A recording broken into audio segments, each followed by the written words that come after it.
Good afternoon. On behalf of the RDIEC, it's my absolute pleasure to introduce to you today Mrs. Savanna Girard from Oxbow, Saskatchewan. Savanna is over in Australia right now, and she's begun the life and career of being a flight attendant and lives close to my daughter, so our families are very good friends. Savanna, thank you so much for joining us. And I think if you're into traveling and you can just look in that picture, I think this is the one that students want to be listening to. I'll let you take her away. Take care. Awesome. Thanks so much for having me, guys. I really appreciate it. I'm really excited to share my new career path as a flight attendant. I've been doing it now for just over a year. So I've got my foot in the door and I have the knowledge to share with you guys. So I'll just begin my presentation now. Like Jeff said, my name is Savanna Girard, and I was born and raised in a small town in the southeast corner. And now I currently live in a very large city in Australia, and I work for an airline called Qantas. And Qantas is the second oldest airline in the world. And for several years in a row, it's been the safest airline to work for. So I'm very proud to work for them. So these are just a few things that I've listed here that I personally love. So if you also love these things, then I think flight attending would be an amazing career for you as well. So traveling, that's a no-brainer. You get the opportunity to travel domestically and internationally as a flight attendant. You get the opportunity to meet and work with new people every single day. So your passengers on board, they're going to change. Your crew that you work with, the pilots, they're all going to change as well. And you get the opportunity to work in customer service. I see hundreds, if not thousands of people every single day. So never a dull moment and an ever-changing schedule. So we obviously work shifts, late nights, early mornings, public holidays, you name it.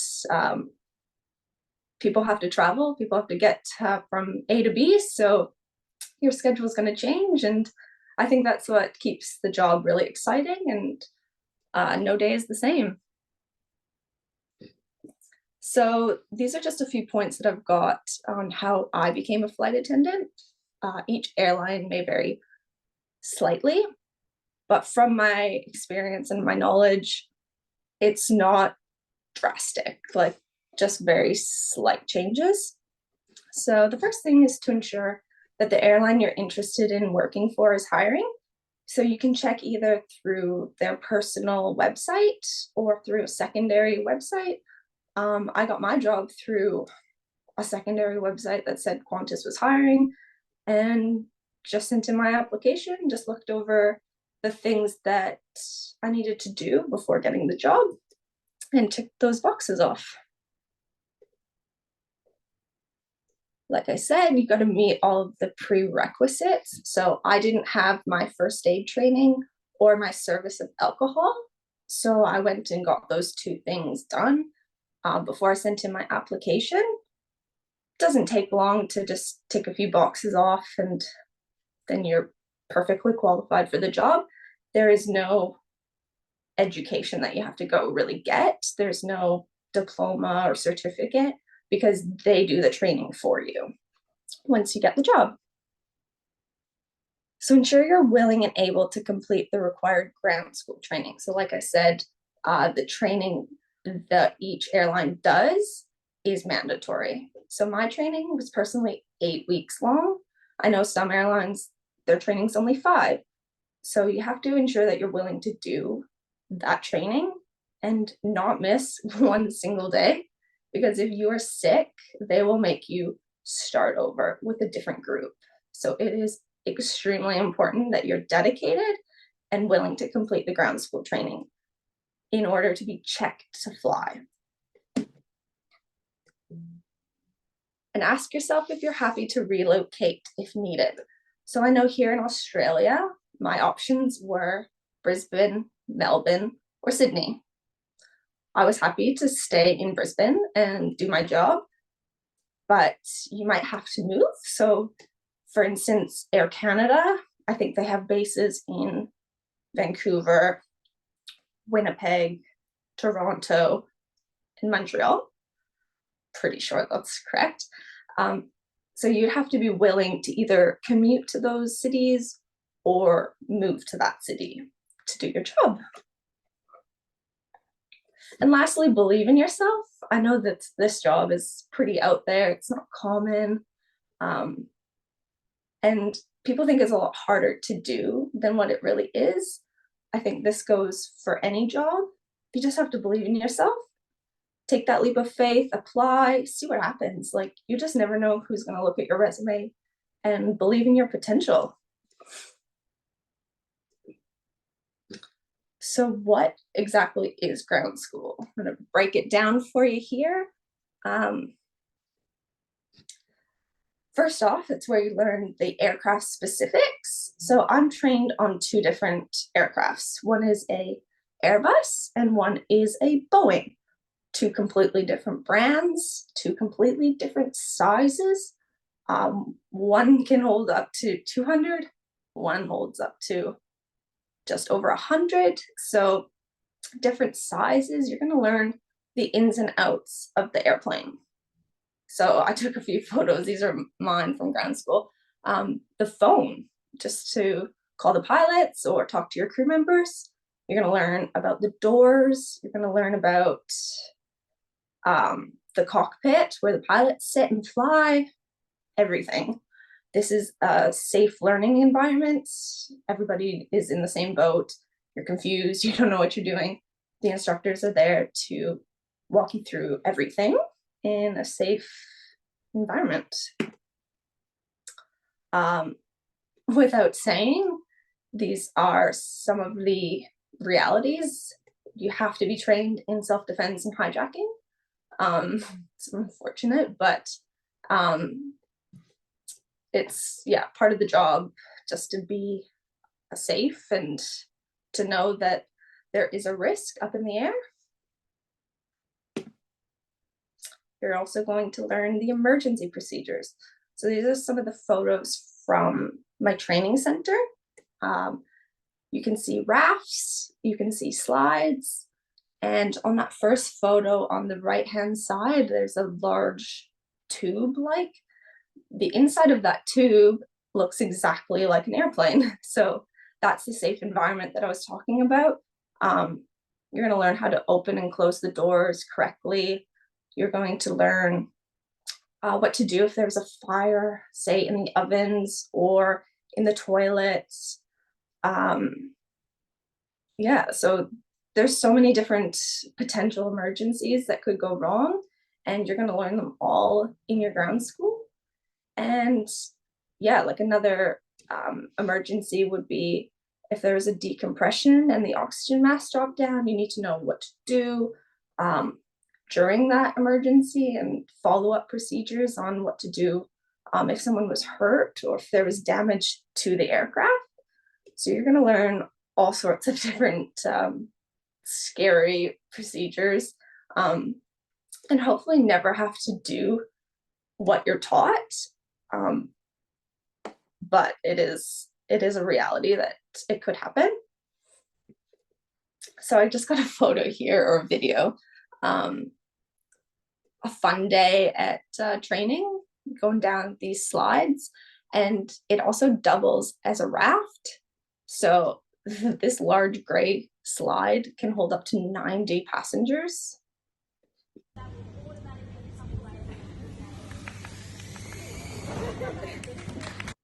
So it's not all scary and it's not all serious. You get to have a little laugh doing this with your colleagues.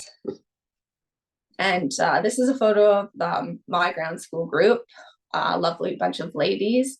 We're standing in front of the pool. So there is a level of fitness that you have to adhere to. So we got into that pool and we would have a incapacitated passenger, someone in a life jacket that we had to drag the length of the pool. So you do have to know how to swim. And then we got inside of the raft and we put up the canopy, little tarp over top of it, and that's used as like a signaling for planes or rescue flying over. So we're learning in this day everything you need to know in case you land on water, which we call a ditching. And then we got flown from Brisbane to Sydney for 2 weeks, and we did an in-flight service training. So that's where you're going to learn all of the products that you have on board. So I took a photo of just the wine. We did a little wine tasting so we could better know about the wines that we have up in business class.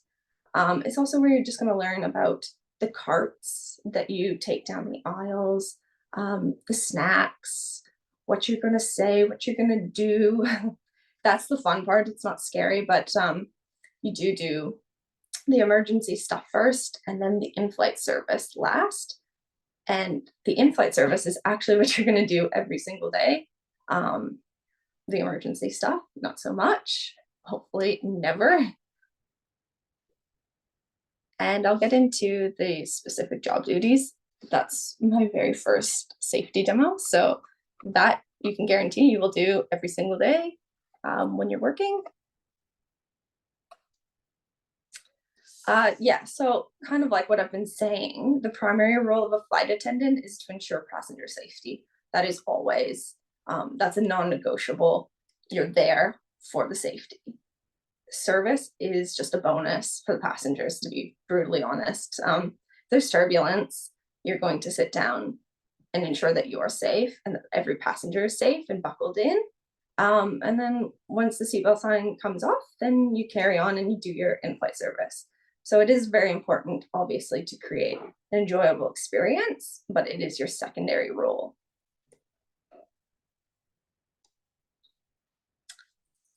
So yeah, I think I've mentioned before, every day you can come and shake hands with new people that you work with. This is a photo from one of my beautiful trips to Samoa, and it's a group of pilots and flight attendants just exploring and enjoying the benefits of our awesome job. You're going to work with new people every single day, and I think that can be a positive and a negative. You're going to make beautiful friendships, and then you might not see them for a while, but every day is just exciting. So I just got some photos here of different people that I've worked with in the past. And you do fly with people. Again, it's not like you'll never see them, but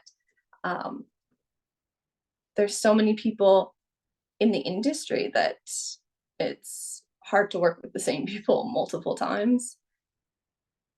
So here's a list of skills and traits, and they're just a few. There's obviously so much more that you have to be a really good flight attendant. Just starting with interpersonal, you have to obviously have good people skills. You're going to be talking to hundreds of thousands of people, customers and passengers, as well as just being flexible with your crew, good customer service skills, and you might be walking from one aircraft to another in the terminal, in the airport, and someone has a question. They might not even be flying with your airline, but you just want to represent your brand, represent the company that you work for, and just lend a helping hand and just be really polite to everybody. Cultural awareness, because you're flying with so many different people.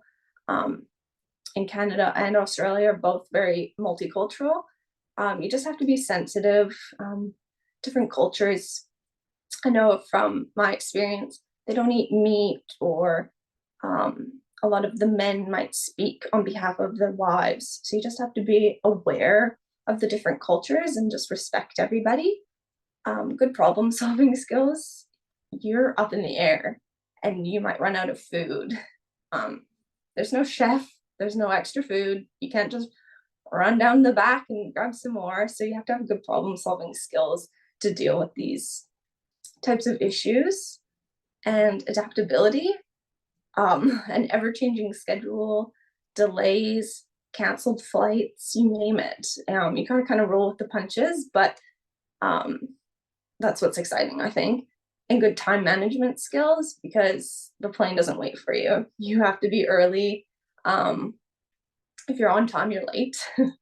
So good time management skills for sure. No diddling and daddling between flights. You know, you might have tight connections that you have to change airplanes. So just being really self-aware of the time. And the best part of the job is the endless adventures that you get to have when you go on your overnights. With the job, you may do overnights. You get to stay in a nice hotel and have time to go explore, but you also might just do day trips. So you might be sleeping, coming home and sleeping in your bed, and those are fun too. Those are nice to just come home and relax. So it's a good flexibility with your life, work-life balance.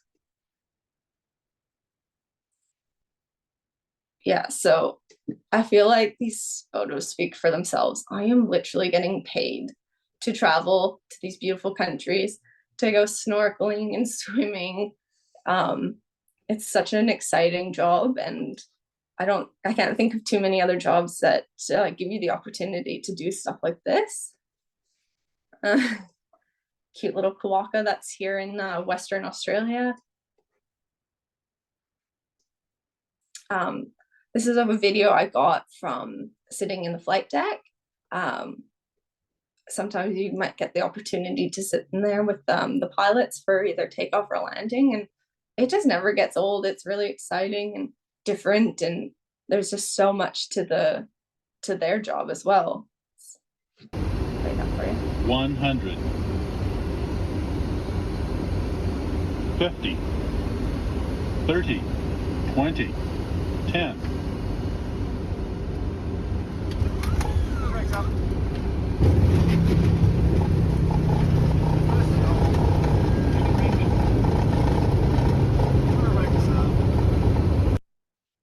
Yeah, aviation, I think, is just a really, really cool industry to work in. I will never understand what the pilots are doing up there. That's not our role, but it's just really cool to go in there and see all the gadgets and buttons and enjoy their incredible view.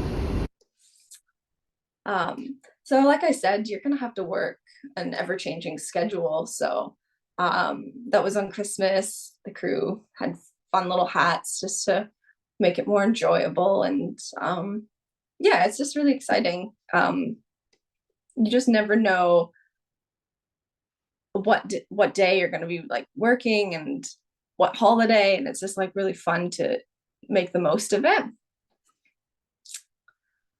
So airlines are forever growing and changing, which keeps everybody on their toes. I think it's really, really exciting because they're going to be adding new destinations, new airplanes. So there's going to be further training, new places to go and explore. Yeah, so it's a really good career choice for sure. It's adventurous, thrilling, and very rewarding. And that is all I've got for you guys. I've added my email address, so if there's any questions from any students or staff, happy to answer them, maybe clarify on something if I wasn't super clear. But thank you so much, guys. Well, thank you, Savannah. That was just a wonderful description. And wow, never, not one day being the same. Isn't that something? And I think Yeah, that yeah. I think you that's know, the best part of it is it's like no other job I've ever had, and I don't think I ever will have a job that's so ever changing. and when you said there's no education, that's when you just go and you're in flight training, they actually train you. I think that would appeal to many people also. Yeah, absolutely. Um, I went from working in aged care with people with dementia to a flight attendant. So similar, I guess, you're dealing with people and you're going to have senior citizens on an airplane, but there was no education to it whatsoever. I just sent in my resume, and that's what I said before. You just have to believe in yourself. I thought I thought it was going to be a lot harder to get in because I didn't really know anybody else that was doing this job. But yeah, just believe in yourself and they'll train you. One of the things you told me, Savanna, when we started was that, you are employed with Qantas Air right now, but if you were to come back to Canada with WestJet or Air Canada, that training would have to start all over again. You can't transfer Yes. between airlines. Absolutely, because each airline is going to have different planes and different procedures in the emergencies and is in the service. So each airline wants to mold you to be their perfect version of a flight attendant. They want you to do it their way. So if I was to come back to Canada, I would have to do a whole new ground school again. And I'm not too sure how long the airlines in Canada, their ground schools are.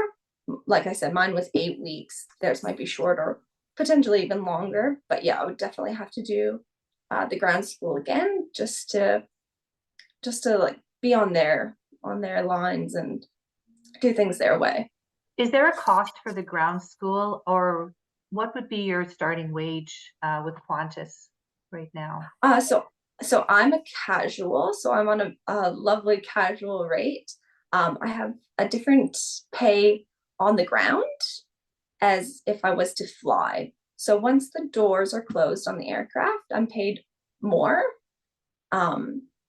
And when I'm on the ground doing boarding, getting the passengers on, I have that ground rate. So when you're in ground school, I was paid. It was a paid ground school. And I believe that Air Canada does a paid ground school as well. I'm not too sure about WestJet or other airlines, but I have looked into Air Canada and their ground school is paid for.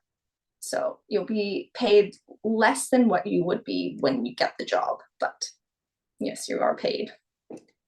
Can you tell us what that wage would be, Savanna? Just a ballpark figure, just for students to understand. So for me, on the ground, I'm paid $32 in Australia. And then when I'm flying, I'm paid $49. And then I've looked into Air Canada and their wages are the same if you're on the ground or if you're flying. It's $29. So for students and people getting into this can make a fairly decent living. Yeah, no, definitely. And I always just remind myself that it wasn't a career that I took to get rich quick. It is beautiful though to be paid to travel, because that's such a big passion of mine. I'm over here in Australia with Jeff's daughter. I'm only a few hours away, and we obviously love to travel. And so this job is just such a bonus to get to see more of the world, but get paid for it. But yeah, you can definitely make a good living on it for sure. How's your karate chop from your training? Oh, pretty good. Stop. Get back. Awesome.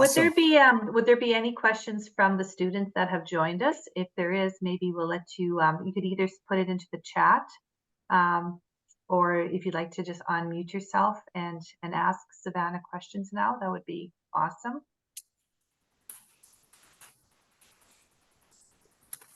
Your presentation was very good, Savanna. You covered a lot of detail, and I'm thinking, if students don't have questions right now, just giving them your email and welcoming them to contact you that way. That's also really yeah, for sure. I know it's a bit hard if you're not interested in moving to Australia, but it is very similar because I have looked into Air Canada because I am interested in moving home one day.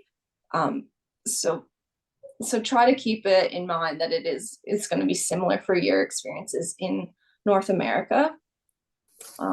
Maybe not spot on, but you're going to have to do a ground school. It's going to have the same basis of emergencies, service, and you're just going to make really good friendships through this job as well. Like your ground school group is going to be some of your best friends because you go into that experience not knowing what you're doing and you're all in the same kind of boat.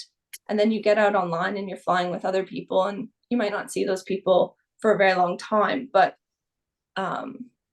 yeah, you'll stay in touch, and it's just a really fun job. So yeah, I encourage any students to ask questions.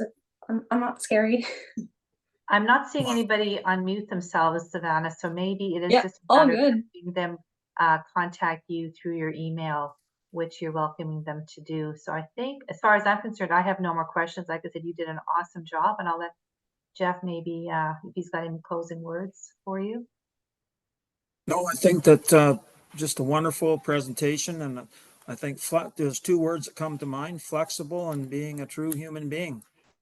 So thank you so much. And I see that some students are too shy to ask questions, so they're going to email you. You take care That's all over good. there. Look Thank you, you too. after you.